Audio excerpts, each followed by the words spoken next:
আপনি কি জানেন তারকেশ্বর পুকুরে অনেকে পাথর ছুড়ে দেয় কেন? তারকেশ্বরে শিবলিঙ্গে কেন শুধু গঙ্গা জলই ঢালা হয়? শ্রাবণ মাসে কোন ফল খেলে উপবাস ভঙ্গ হয় না?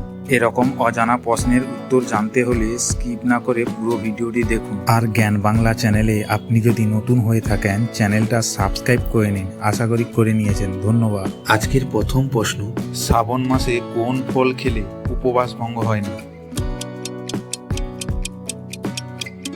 উত্তর, বেল, নারকেল, জল বা খেজুর খেলে উপবাস ভঙ্গ হয় না। তারকেশ্বরে পদযাত্রা করা বিশেষ নিয়ম কি?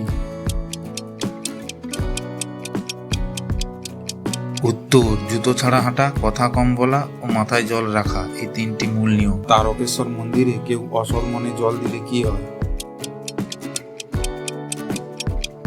উত্তর, বিশ্বাস, শিব শুধু মন দেখে, অসৎ মনে জল দিলে কোনো ফল হয় না। শ্রাবণ মাসে কোন দিনে শিব সবচেয়ে তুষ্ট হন?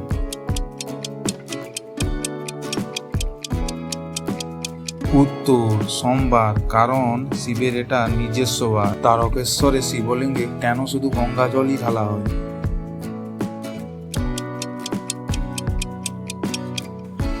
উত্তর, গঙ্গা শিবের চুলে বাস করেন, তাই গঙ্গা জল তাকে শান্ত করে।